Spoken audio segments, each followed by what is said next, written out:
माँ बनना दुनिया की सबसे खूबसूरत फीलिंग है। क्या आप एक न्यू मदर है लेकिन हमेशा ऐसा फील नहीं करती? तो ये बिल्कुल नॉर्मल है। हाय, मैं हूँ डॉक्टर शेफाली चौहान, आपकी अपनी गायनेकोलॉजिस्ट और स्त्री डॉग। आज हम बात करेंगे एक बहुत ही इम्पोर्टेंट टॉपिक पे, जो कि है postpartum emotions and how you really feel after becoming a mother. आपसे हर कोई ये कहता है कि माँ बनना दुनिया की सबसे बड़ी खुशी है और आपको अंदर से कंप्लीट महसूस होना चाहिए। लेकिन असलियत ये नहीं है। क्या आप भी चुपचाप कमरे में बैठकर बेबी को फीड करते समय ये सोचते हैं कि मुझे तो इतनी खूबसूरत फीलिंग नहीं आ रही है, मैं तो थकी हुई हूँ, मैंने नींद पूरी नहीं की है, मैं ठीक से खा नहीं पा रही हूँ और ना ही बच्चे के इमोशन समझ पा रही हूँ। क्या बार बार आपको बिना किसी वजह से रोना आ जाता है या आप इमोशनल फील करती है?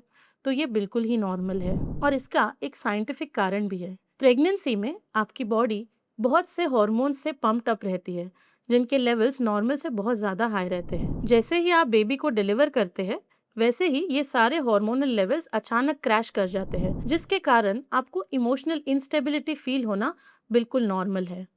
बेबी के बारे में बहुत एक्सेसिव केयर करना, अचानक रोना आ जाना, ऐसी फीलिंग आना कि मुझे समझ नहीं आ रहा कि आखिर बेबी को कैसे हैंडल करे या फिर अपने इमोशंस को कैसे हैंडल करे, खुद को समझ पाना थोड़ा मुश्किल हो जाता है, लेकिन ये बिल्कुल नॉर्मल है। इन इमोशंस को मैनेज करने के लिए आप अपने गायनेकोलॉजिस्ट से या फिर किसी करीबी फ्रेंड से भी बात कर सकते हैं, लेकिन जरूरी नहीं है कि जैसा किसी और ने महसूस किया हो वैसा ही आप भी महसूस करें। इसलिए अपने आप को रेगुलेटेड रखने के लिए और अपने इमोशंस को रेगुलेटेड रखने के लिए मैं अपने सभी पेशेंट्स को एडवाइस करती हूँ कि खुद को एक गिल्ट फ्री और बेबी फ्री टाइम दे।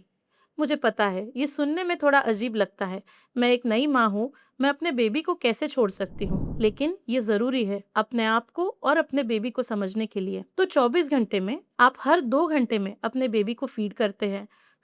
अपने आप के लिए कम से कम 20 to 30 मिनट्स अपनी किसी ऐसी एक्टिविटी को करने के लिए निकाले जिसमें आपको बेबी का स्ट्रेस ना हो। माने आप गाने सुन सकती है, वॉक कर सकती है या फिर कोई भी हॉबी परस्यू कर सकती है, सिर्फ 20 to 25 मिनट्स के लिए। अगर और कोई इंटरेस्ट नहीं है तो आप केवल अकेले एक वॉक कर सकती है।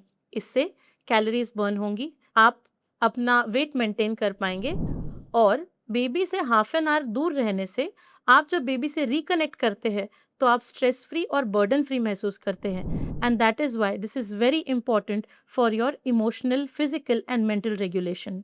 तो आधे घंटे के लिए उस कमरे में ना रहे जहां पर बेबी है, बेबी को किसी और केयर गिवर के पास या दूसरे पेरेंट के पास दे दें। अगर ये करने के बाद भी आप कंटिन्यूअसली आपको रोना आ रहा है या फिर आप डिप्रेस्ड फील कर रहे हैं, तो सिम्टम्स को देखें और अगर ये 2 हफ्ते से ज़्यादा लास्ट कर रहे हैं तो डेफिनेटली आपको प्रोफेशनल हेल्प लेनी चाहिए। इस पीरियड में mostly mental health of the mother neglect हो जाती है, क्योंकि अचानक सेंटर ऑफ अट्रैक्शन मदर से जाकर बेबी के ऊपर आ जाता है, because everybody is concerned about the baby, but it is equally important to take care of the mother also. इसलिए कुछ पॉइंटर्स है जो आपको ध्यान में रखने हैं।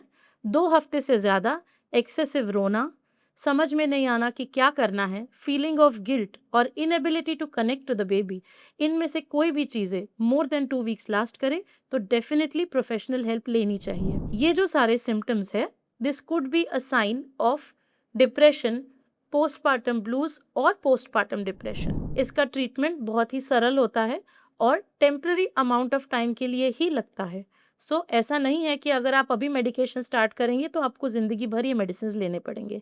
That is why do not hesitate and please take professional help if you need it. Baby free time के साथ साथ आपके न्यूट्रिशन का और स्लीप का ध्यान रखना भी बहुत ज़रूरी है।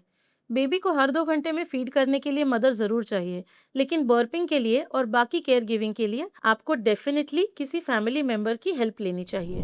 High protein diet, proper hydration and try to get at least 6 hours of good sleep. अगर आप ये सब करने के बाद भी कोप अप नहीं कर पा रहे हैं, then you should seek professional help. Share it with someone who may need it.